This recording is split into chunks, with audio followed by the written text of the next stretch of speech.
Twitter versus ImAllexx. All his So in friends my hate him last now. video on ImAllexx that I uploaded recently, I went over the allegations that were levied against him by his ex-girlfriend Alice. And since that came out, a bunch of friends of ImAllexx have given their statements that were shown on Twitter by Samuel with the caption, "Friends of ImAllexx, Inabber and Jake Vaz, have spoken out about the recent Alex allegations. Both have condemned Alex's behavior and have shown support to Alice." On top of this, Slazo also made a return. He then shows Instagram stories from Inabber that start out with him saying, "Should say yeah, I know about the situation, and hope you all send nothing but support to Alice. Genuinely some of the most terrific shit I've ever read. Cannot explain how brave it is to come out and speak about this stuff, especially considering how long it seemed to have been going on. Really trying to not come in here with the eyes and make it about me, as this is about Alice, and she deserves all the support possible. But yeah, I should say, we know about this. Did an Instagram story condemning Alex Emsley, ImAllexx. The Instagram story starts out with him saying, "I'm aware of the Alex situation. I would usually wait until both parties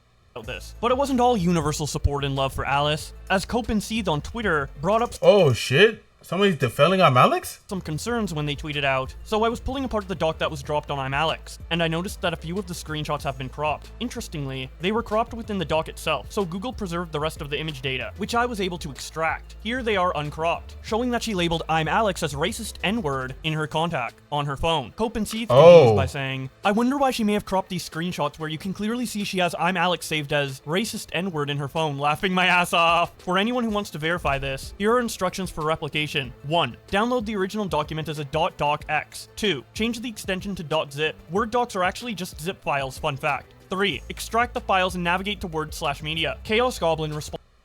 I don't know, man.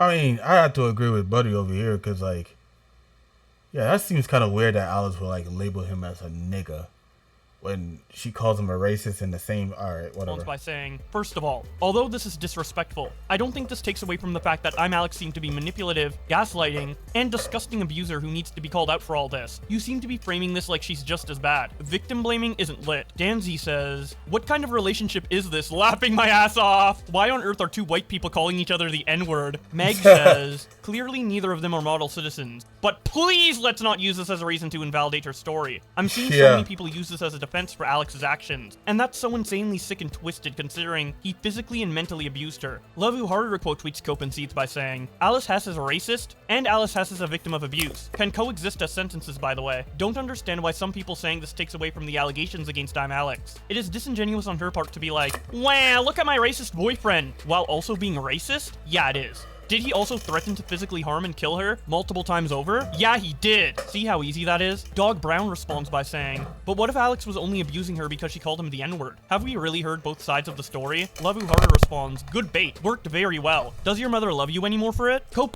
Damn, bitch! Chill! and Seed updates their thread when they quote tweet themselves and say, "The Alex Hess Discord server is now speculating that a black friend of hers might be responsible for changing Alex's name in her phone to racist N-word." Laughing my ass off. They then show Discord messages that start out with Vanon saying, "You know it's funny because the context of her naming him that was because of how much he called her it." Jade responds, "What the fuck is wrong with you?" So, just because you've been called the N-word, you're gonna label the nigga as an N-word on your fucking... That makes no sense. Meg responds, "Oof." Melon says, "Reporting for duty." And then Becca says, "There is no proof that she typed that herself. She could have gotten a black friend to do it?" Alice then responds to all of this by saying, "I write in my statement multiple times that I became reckless with my use of language, because this was so normalized by Alex. I am well aware this doesn't excuse my use of the word, but it is an honest explanation. I apologize for any offense caused by this." Rennie responds by saying, "Abuse makes people act in ways they never would, and that go completely against their morals because the abuser blurs the lines between reality and delusion. You've handled this well. Some people won't understand it, but please know that there are people who get it." Danzy says, "You cannot blame him for your use of that word, lol. And then you tried to cover it up by cropping it out. There's a whole side to this that everyone is 100% being missed out." Hex Siren says, "The thing isn't right, we know that. But he used these words against her all the time, and hardly no one is mentioning that. She was in an abusive relationship. You all are totally missing the point. She admitted to it and said sorry. This girl has gone through hell." I mean, okay, so the fact that she has to, like, crop the name out of it seems kind of, like, sketchy in my opinion, but hell, I mean, shit, people have said some racist shit. She apologized, so it's like, hell, I mean, she admits to her wrongdoings, fuck it. Richie says, but it's still kind of fucked up that she did that, though, because, you know, yeah, but Hey, people has been saying some racist shit, so. I think people might be missing the actual point here. Alice was physically and mentally abused here and threatened. Anybody who is going to defend Alex after reading Alice's statement and listening and seeing what's been shared really needs to speak to somebody. Kate reacts to Alice's response by saying, "You know y'all can agree that ImAllexx is a horrible person, while also calling Alice out on her use of the N-word, right? Both things can happen at once." Jay Swingler says, "Creators who knew about the whole Alex situation before it became public, only now speaking on it, is a prime example of creators being opportunists. Creators are so excited about drama, they completely forget it's a human being that's suffering. Where the fuck the concern and genuine support for the girl? God, I hate influencers sometimes." He made a good point. Jay Swingler made a good point. Not even gonna lie. Not even gonna lie. He made a very good point right there. He made a very good point. Not even gonna lie to you. Prav responds, "Holy cook!" Ellie says, "I'm so confused. You think they were supposed to come out before the victim wanted to? And that would be concern and genuine support?" Larnie says, "I disagree. It's really not their place to talk about it until the victim is ready to share their story." Okay. I could kind of, I will see that. But, you know, I'm pretty sure they knew about the situation, you know, before they knew about the situation, probably, and they cut ties with ImAllexx. Probably cut ties with him. And they didn't really want to share it because, you know, the victim didn't want to, like, explain about it. Seems like both sides actually make a good point, not even gonna lie. As slightly unfair. It's clearly something that the victim only feels comfortable enough to talk about, so how would another influencer going public before she felt comfortable enough to approach the situation have helped Alice? Xylee Gets Real quote tweets Jay Swingler and says, "Damn. Oh, shut the fuck up! What the fuck were they supposed to do?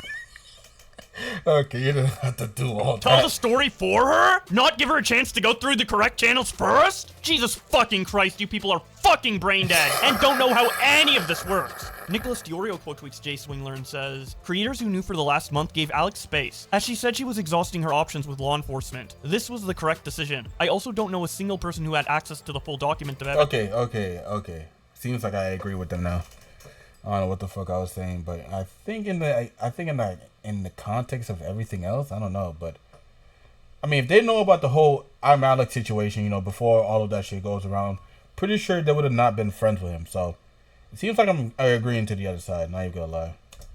Creators are so excited about drama, they completely forget it's a human that's suffering. This would apply to the one YouTuber who went public with essentially no evidence and, in my opinion, pushed Alice to come out with her statement faster than she was prepared to. A couple more YouTubers made statements on Alex, like Mia and Willanie, who had their statements posted to Twitter by Lux. Both of these statements come from Instagram, with Mia's saying, "This is something I have been aware of since May of last year." I already know about this. Acts by saying, "Now I understand why James now only makes videos with Willanie and Memealess, but not with ImAllexx. Because he knew ImAllexx was bad, and I remember a clip of him saying, if I stop hanging out with a person, that means that they are no good," or something like this. Tyler says, "You say this with a Wilbur dedicated account downplaying the abuse he put Shelby through. James has stopped hanging out with Wilbur and supports Shelby. You are a major hypocrite, mate. And if you want to know about that situation, I have a video up on the channel all about it." But moving on, Evie responds by saying, "You are a Wilbert Suit fan. Give your head a wobble." Ty says, "Bringing Memealess, Willanie, and James Marriott into ImAllexx drama is crazy. They haven't even done anything." Wanda responds by saying, "You are right that dragging others into this that haven't done anything is wrong, but calling this drama is also wrong. This isn't a silly argument or high school drama. We have mountains of evidence that Alex was verbally, physically, and psychologically abusive towards Alice." Ty responds, "Obviously. I just couldn't think of another word. My bad." NNY says, "Right. I don't know about George, but Will and James stopped talking to Alex ages ago." Ty responds, "Exactly." Tommy C reacts to Willnie's statement by saying, "This guy went into business with Alex right after Slazo, and now he is shocked and appalled by his behavior. I guess making out a guy to be a sex offender is not all that bad in their world." Nicholas Diorio reacts to Maya's statement by saying, "Willnie's ex claimed she had dropped Alex from his talent agency and puts pressure on his former friends." We then get another statement from Memealess that gets tweeted out by Smaggledaggle with the caption, "It should also be noted that Memealess put out a follow-up statement about the situation." The post starts out with him saying, "Just to follow up, Alex and I lived together between 2018 to 2022. They started dating in 2023. I've only seen them in person 2 or 3 times since moving out. out. I don't socialize much at all in the typical UK YouTube circles, especially in the last couple of years. I only found out about the situation in general on April 2nd of this year, when a fellow content creator brought it up to me in a call when I suggested a joint recording between us and him. He said he didn't know any specifics, or what was even being alleged, just that it was bad. All I had heard prior to this is that they argued frequently. A couple weeks later, Alice started posting TikToks alluding to the situation. It wasn't until just after that I got a bit more clarity when I was out for dinner with another creator, and they brought up the fact that Alice had briefly published some text messages from them on TikTok before deleting them. I knew it was bad, but I didn't know just how bad it was until I went over all of the information when it was made public. I don't want to take attention away from the victim, but I think it's important I clarify my position and timeline of events. Please send your support to Alice. But ImAllexx wasn't the only one to make a follow-up statement, as INABR did as well, which we found out about on Twitter when Samuel tweeted it out with the caption, "INABR has dropped another statement against ImAllexx, and has put together a timeline of events. He's claimed that he didn't know what was going on with Alice, and that he feels guilty over it, and that his friendship with Alex was incredibly toxic and on and off again. Thoughts?" He then shows more Instagram stories from INABR, which start out with him saying, "By the way, this is when I found out about the Alex stuff. This is me messaging him after a creator made some tweets, calling Alex basically terrible and something on the lines of the truth always comes out." It then shows INABR asking Alex on the 16th of April, "The fuck is Charlie on about?" Alex responds, and then INABR says, "Sure." He continues to comment on this screenshot by saying, "Furthest thing I knew before that was rumors said to me by someone who went to a party that he'd fallen out with his housemates after they apparently wrote things down of him, saying shit talk about them. Back when Alex was living with the people he lived with, I did really speak to him much. Dude kinda went MIA other than YouTube stuff, as he had a new set of friends, which was pretty normal. Only summer year Alex started properly interacting with us in a server to play games. I've always been a friend with him. Seen Alex about once since 2023. The dude never discussed personal stuff with us, lol, solely just YouTube and games." He then shows some Discord DMs and captions them by saying, "This was March this year, when we thought they were still together or seeing each other, lol. Someone says to INABR, 'Has to be Alice.' INABR responds, 'You think?' And then the other person says, 'I'm not answering these questions,' to a simple question. 'Yeah, I think so.' INABR continues to comment on this by saying, 'We suspected they kept breaking up then trying to work on things when refollowing each other and unfollowing, but the man never wanted to discuss it with us ever. Literally zero idea what was going on. A refusal to talk about it, but no indication of the true extent.' He then shows a Discord message from the 10th of January, 2024 where INABR says, 'Oh no, they've unfollowed each other again. I just checked.' He continues commenting on this by saying, 'They were still making videos together, as was him and his old friend group until early 2024, so really had nothing to go off of. When I saw that tweet in April, I called him and was told about their toxic relationship.' He then shows that he had a call with ImAllexx that lasted an hour.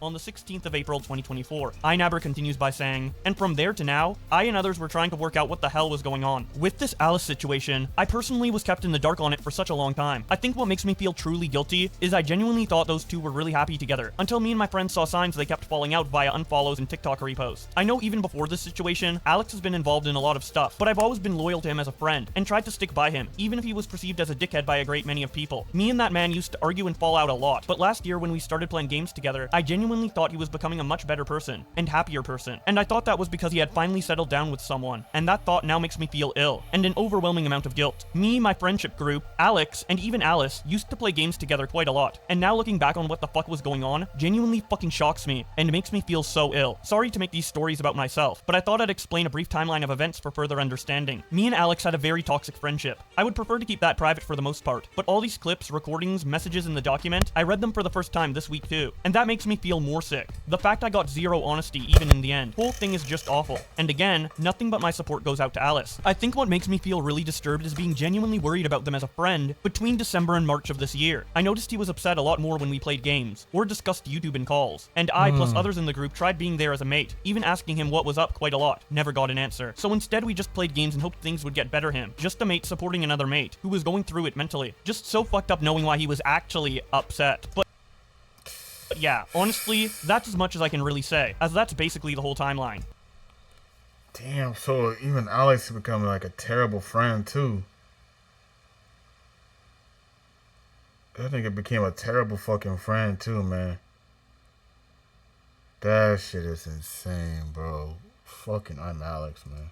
Another ex-friend of ImAllexx, King Annie, also came out and made a statement about her experience with ImAllexx. The document starts out with her saying, "Though we never confirmed it to the public, because I personally like keeping my relationships private, I dated Alex from June 2017 until March 2018. It was the most toxic relationship I have ever been in, and I was lucky to get out of it when I did. When we were dating, though he was from England and I lived in America, we were pretty much never apart for longer than a week. We stayed in Europe for a couple months, then went to America for 6 months. He couldn't stay 6 months straight due to visa implications, so he stayed 3 months, flew back to England for a few days, then came back to America for another 3 months. After this 6 months was over, and he couldn't come to America again for a while due to visa requirements, we spent some time away from each other, and during that time, with the help of my friends, I came to the realization that I was in the worst and most toxic relationship I had ever been in, and I had to get out. It started out great, as they always do, the honeymoon phase as they call it, but as time went on, things got worse and worse. I was fortunate to get out when I did, but reading all the new information that comes out, he's clearly gotten worse. During the relationship, he made me feel insane. It never felt like he listened to me. I always felt belittled and inferior. Whenever we recorded videos together, he would constantly talk over me and never let me have a moment. Most of the time when I had problems, he would always somehow make it about himself, or talk about his own issues. He would get stressed out over his YouTube channel constantly, and complain about uploading, as if it was the hardest job on the planet, and no one had it harder than him. His classic line was, "I can't catch a fucking break." If we ever had a disagreement, he would also sometimes allude to the possibility of killing himself over minor conflicts as a threat, so I couldn't continue with the conversation. It was nearly impossible to give him any kind of criticism, because it was like adding to the pile of minor issues that he had already blown far out of proportion in his head. Another thing he did was spin his own narrative and twist words. He didn't just do this in the relationship, he did it in his work and with his friends. It was the main reason why many people stopped talking to him, because we started to realize when there was even the smallest amount of drama, and he heard about it, he would make sure to involve himself, even if the subject had absolutely nothing to do with him, and he would just make everything so much worse. For example, the Slazo situation. Though it was never said in the original statements by Che, he somehow came to the conclusion that it was rape, and everyone else got the blame for saying his words. Somehow, the situation went from being guilty of being a bad boyfriend to all of a sudden he's a rapist. That was the final nail in the coffin, and I cut all contact with him after that. During our relationship, I bought him and I matching Alex and Annie bracelets for Valentine's Day, because I was like, oh neat, a company with both of our names. You can see him pressing the heart on the bracelet to his lips in his Back to Nothing video, which he has since taken down from his channel. She then links in archive.org of this footage. This video was released as a response to me breaking up with him. He uploaded this video after I stopped talking to him, as a way of trying to guilt me into replying to him. He did to me what he has done in his relationship with Alice, where he would fly off the handle and get mad, then act all apologetic and sad to try to get me to feel sorry for him, and forgive everything he has said and done. Lastly, the only time he ever laid a finger on me was when he grabbed me as I was trying to run away from a conflict. We were trying to record a YouTube video together, and he was getting frustrated at having to restart the recording multiple times. He started shouting and beating his fist on the table, even going as far as to break his microphone. I was scared, so I got up to leave the room, which is when he grabbed my arm to physically stop me.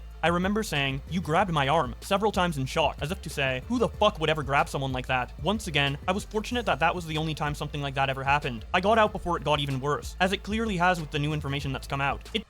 Jesus fucking Christ, man. Damn. Yo, I don't think Alex should get any more women, bro. If he's gonna treat women like this, bro, I don't think he should be getting any more girlfriends, man. Not even gonna lie, man. That nigga needs a heavy dose. A heavy dose of therapy. It saddens me that it's all come this far. I wished Alice the best privately, and it breaks my heart to have seen all the things she has gone through. I hope Alice's and my story show you what he was really like behind the scenes. If you are in an abusive relationship, please get out now. You can't fix them. Wavy Websurf responds to King Annie by saying, "Laughing my ass off, you helped spread those Slazo allegations. Don't try to slink out of that. You heard a rumor, did zero vetting, and went with it. Take some accountability for what happened. You co-signed that false story." I forgot she did that, yeah. Infixed YouTube says, "Didn't the two of you collaborate on accusing Slazo?" Mango responds with old tweets from King Annie and the caption, "Yeah, sure. You did nothing wrong yourself." These tweets are from June 28th, 2019, and it starts out with King Annie saying, "In regards to the Slazo situation, Michael is still guilty for what he did in the past. Whether Che intentionally or accidentally left some bits out, he still admitted to it in the video, but people are glossing over it. He gaslighted Che, which is a form of manipulation. If someone talked to me like that in a relationship, I would have left. But Che was 14, and she knew no better, while Slazo was 16. That's a massive mentality difference during those ages. Also, that's not how I remember it is a shit rebuttal. At this point, it's he said, she said. I'm still sticking with my friend Che, though Che may have made some mistakes. I don't want to be around someone who treats someone they are supposed to love like that. I hope he gets some therapy to sort out his issues." The confusing opinion responds to King Annie with another tweet from 2019 where she talks about Slazo by saying, "Innocent people don't stay quiet for this long." Penny responds to Annie by saying, "Bro literally glazed ImAllexx 4 years ago when you were trying to cancel Slazo." Comment Cop reacts to King Annie weighing in on the situation with a picture of old men sharing secrets, and the caption, "A second Google Doc has hit ImAllexx." Irrational Chad then makes the same joke when he quote tweets Annie and says, "A second allegation has hit ImAllexx." Nicholas Diorio says, "Mr. President, a second Alex Emsley allegation has hit the tower." Nick then tweets out the part of King Annie's statement where she mentions Slazo and captions it by saying, "This passage goes crazy. I think this genuinely might be her first real public acknowledgement of the Slazo allegations, and it's flinging Alex's lifeless corpse under the bus. Laughing my ass off. I don't doubt he was more involved than you. But what is this?" Another ex-friend of Alex's, Blues Dank, tweets about the situation when he says, "I'm sorry, but I'm going to be that guy. I fucking warned so many people about Alex's behavior. Just lack of care for anyone but himself, and his genuine desire to want to constantly cause chaos, and I was ignored for a long time by a lot of people." Alice coming forward with what she went through has finally made even his closest friends realize. But the truth is, he has done a lot of what was documented in Alice's case to others before, and people just let him get away with it. Why? Very easy cop-out to just say, "We weren't friends with him, haha," when realistically you kind of enabled his behavior to only worsen by giving him a platform. Why did the E-Boys even fucking exist when everyone was saying, "Why Alex?" Tommy C responds by saying, "You warned them, lol." They all knew, and they didn't care if they thought they could get a buck out of him. We then get another statement, this time from ImAllexx's former roommate, that was posted by Nicholas Diorio on Twitter with the caption, "Dude, fucking, yo, ImAllexx is cooked." Jeez, man. This nigga ImAllexx is getting cooked left and right, front and center. Damn. ImAllexx's former roommate puts out a statement, Alex Emsley. Fucking He then medium shows well an Instagram done. story from George Clarkey who says, "In light of the recent statement and videos coming out about Alex, and having previously lived with him, I know a lot of people have been asking for my opinion on things. This isn't and would never be behavior that I would condone on any level. A year ago, I decided I wanted to move out, stop making videos and associating with him. I had heard things he said about myself and others making videos with him at the time in a similar narcissistic manner shown in Alice's screenshots. I had spoken to Alice prior to her statement about his behavior, and things that I heard him say to her, but I had no idea of the severity or relentlessness of what was happening. It's truly gross and disgusting behavior. I just wanted my standpoint to be known, so the focus could stay on the person who was brave enough to tell her story." Wavy Websurf responds by saying, "I heard his dentist is sitting on a career-ending Google Doc that they are preparing to drop." Izzy says, "What's disgusting is how y'all are making it about every single other creator, and not Alice. This is a really fucked up situation, and she needs support. Blame the abuser, get him off the internet, and focus on Alice the victim. I really feel for that girl. She must feel awful." Steven says, "Can't wait for his barber to come out and say Alex was rude and flipped him the bird." And that is about it for Alex's ex-friend's response to all of this. Jeez, man, Christ. Yo, this nigga is cooked. This nigga is cooked. What the fuck? Another 1v1? Another 1v1? Shit. This nigga is cooked. Man, bro, I don't even know, man. What's going on with ImAllexx, bro? What is going on with ImAllexx? He hasn't posted in 2 months. Oh, nah, bro. Oh, nah, I gotta see the comments under this shit, man.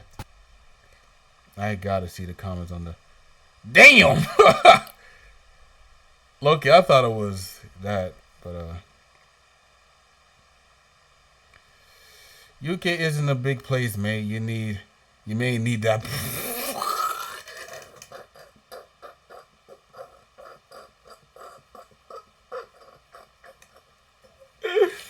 Oh, fuck. In the words of JoJo Siwa, karma's a bitch. The reminder of that BTB doesn't make you an abusive person by default. So Alex has absolutely no defense to hide behind her. This is all on him. Oh gosh. Sending hate from France. I see we're all gathered here for the same reason right now. I'm generally so disappointed and disgusted. Oh jeez, man. He is getting cooked. Be careful of what you guys say. Alex will bash your fucking head in.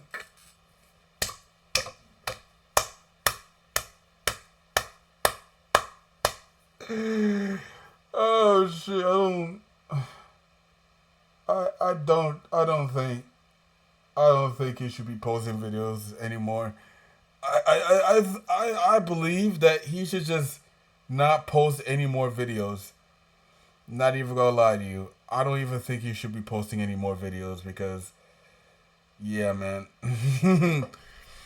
Bro was out here off camera acting like Steven Seagal, saying he was gonna break necks. LOL, little homie could have break eggs. Never mind necks, for fuck's sake. Damn. JoJo wasn't the only one hiding shit. Aw, damn. What makes the situation even more disturbing was all the jokes that he made about being misogynist. It turns out he is. Yeah, man. Over 80 slides of proof. You are so cooked. He is cooked. Oh shit. You're a monster. The videos and texts are terrifying to look at. How can you sleep at night after treating the person you love that way? Oh man. I wonder which McDonald's he's going to be working at. Bro smashed his career over a wall with a brick. See you facing drama videos. That's crazy, man. It's over for what the fuck? Internet anarchist? What? Okay. The fuck? Internet anarchist is here? Did you false copyright strike Gimpsey's internet anarchist? Damn. Because that's the same league you are being abused to get a grip. Oh man. This is legitimately one of the most ironic YouTube video titles I've ever seen. I'm sure everyone going to care about so much about you being an internet sensation when you stalking the show about your local Poundland, mate. Oh damn! Telling your ex-partner to end her life is wild. It's over for you. Oh jeez, man, he is so fucking cooked, man. He is so fucking cooked, man. Jeez, jeez.